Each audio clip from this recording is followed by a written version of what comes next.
Hi everyone, it's Sam, NFTstatistics, and this is your Proof Daily NFT Countdown coming at you from Maine for the third time outside. Let's get into it. Woke up this morning, saw a bunch of cool art sales, and there's a bunch of art stuff going on today as well. So we'll talk about that. Also, a new Punks lead. Let's get right into it, starting off with a quick market overview. Volumes were down bad, one of the lowest volume days that we've had this year. Blur volume was right around 3,000 ETH, which is the lowest other than one day since the beginning of season 2. So if you look at market share, Blur market share is about 54%. It does look like a lot of this was with X2Y2, and I had a look there. I think there's a little bit of wash trading there. I normally am able to get rid of wash trading from this chart, but a little bit of it crept into here, but still a little bit lower on the normal market share for Blur, which is normally around 70 to 80%. In terms of the large cap index, you can't really see here, but it kind of was flat to up a little bit, had a little bit of strength. If you look at the Blur screen, it was kind of all green this morning, had a bunch of strength in Azuki and DeGod's captains. And I think we'll see more in these filters out tomorrow when we look at the floor price movement. In terms of mid cap index, continues to creep a little bit lower, but did have some strength in Goblin Town, Oni One Force, and then some weakness in Killer Bears and Sprato Gremlins. Sprato Gremlins, was kind of the little engine that could, going from very cheap mint or maybe even a free mint all the way up to about 1.8, but it's since retreated to about 1 ETH. In terms of art projects, just 2 did more than 10 ETH of volume, a handful of Chromie Squiggle sales, 1 Gazer sale.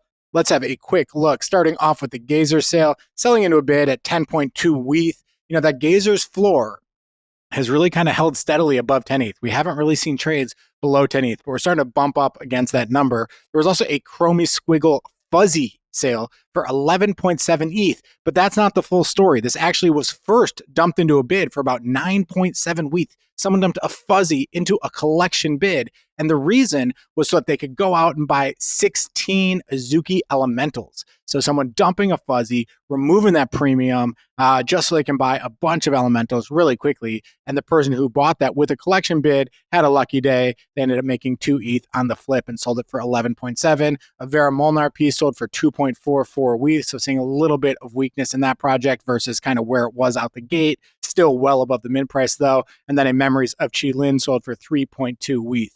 Second thing to talk about, Yuga announces new Punks lead, and this was not done publicly. This was actually done on a Spaces. I think it was the Rug Radio Spaces, where the CEO, Daniel Allegre, said that there's a new person who's going to be the head of Punks. For those who don't know, Noah was the head of Punks. He came over from the Christie's auction house. He was actually responsible for the Beeple everyday sale, but did a lot of sales of Punks at Christie's, was the lead at Yuga for Punks, and recently announced that he was going to step down from that role, having a child soon, and decided it was time to make a transition. Noah had been responsible for getting CryptoPunks into a handful of very strong museums and had done a lot of work on the provenance for Punks. It looks like the new leader for the Punks, leader is the wrong word, brand lead, is a woman named Natalie Stone. I believe that was who Daniel said on the Spaces. Also on her LinkedIn, her title is CryptoPunks. Here's a little bit about her and how she self-describes. I build brands and experiences at the intersection of art and tech. It's been an evolving path to get here, from academia to music festivals, experiential marketing, AI-powered concerts. In my present work, I lead integrated campaigns and deep partnerships between creators and brands. So very, very nice to have her leading the project. If you look at the LinkedIn, has experience, at Google and at a bunch of other kind of branding agencies and that type of work, both in design, marketing, the whole 9 yards. So interesting stuff coming from Yuga Labs. Third thing to talk about, today's art drops. There are a handful of things coming today, and these are all projects we've talked about before. So I'm just going to give you the basic overview. Monument Game. This auction closes in about 5 hours from when you're watching this. Current bid is 242.069 ETH. Windmere Corp Capital, Woodmere it's called, but Woodmere is the owner of some Sam Spratt one of ones, the owner of Ferocious Pieces, the owner of Julie Pacino, owns a lot of great art in the NFT space and has put in a pretty big bid. We'll see if anyone tries to fight and push that a little bit higher.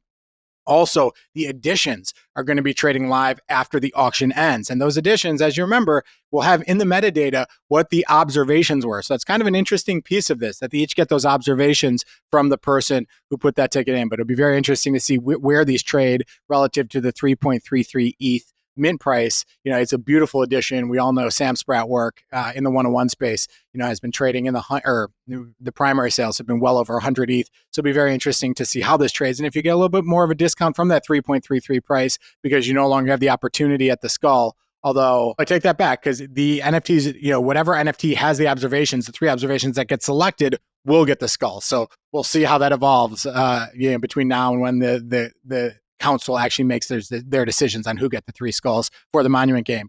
We also have this Hearts and Crafts coming to market today by Jordan Lyle as well as Snowfro. Again, we talked about this on an earlier show. Not only do you get the NFT, you also get the instructions to do a 3D printing of these Hearts and Crafts art. And Jordan tweeted out a bunch of the work that they're going to be doing. The mint has already begun, I believe. 10 a.m. Pacific time is when the minting begins, and it's just going to be open edition. It's going to go on until they think there's no longer demand for it.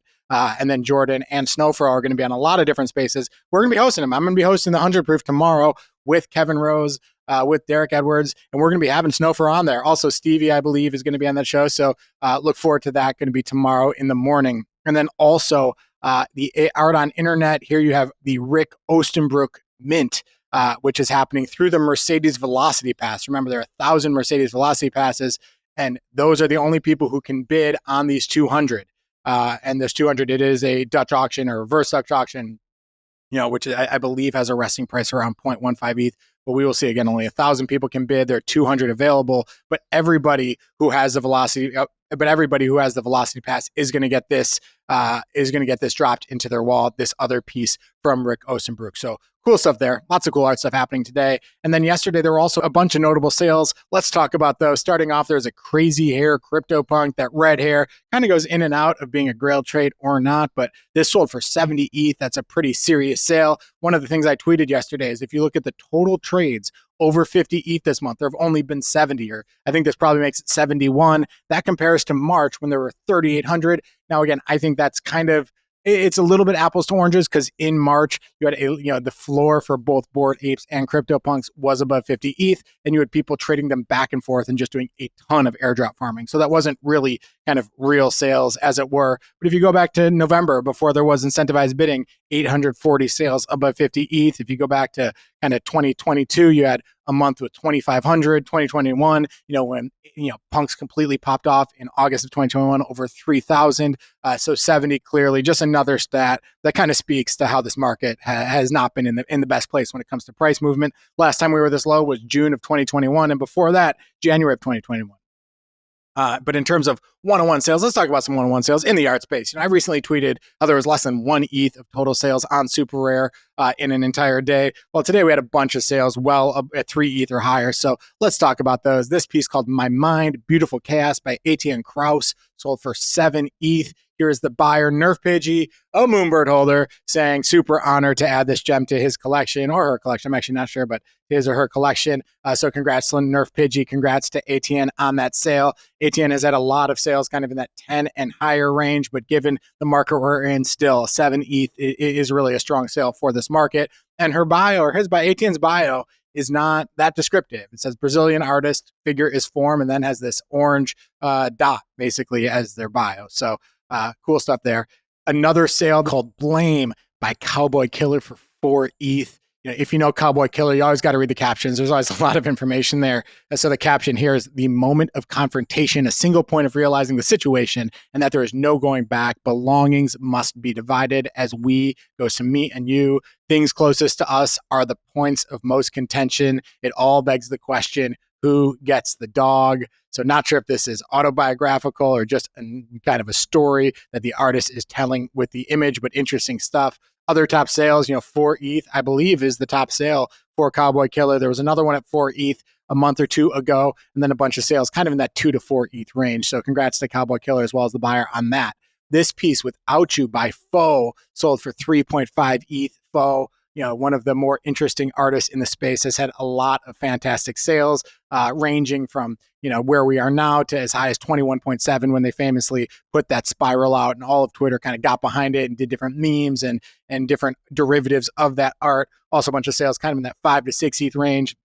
as well as in the teens. And then lastly, this piece called Endless City by GrishaKim sold for 3 ETH. Really cool. Just a lot of detail in this art. And that's true for so much of this artist's work. About the artist, he describes as artist architect. I create huge works in hand-drawn graphics. I find inspiration in architecture and nature. And you can see that the artist has had a lot of sales, kind of with a very similar look and feel on Foundation. Foundation is where most of the work has sold, but if you look at the upper left, you can see some color there and see some other different types of art that this artist has sold in the past. That is all from me today. I hope you enjoyed the show. If you did, give us a like below. Tell us what you think in the comments. Subscribe to the channel. And I hope you have a great day. We'll be back tomorrow and just about every single weekday with another show. Have a great day.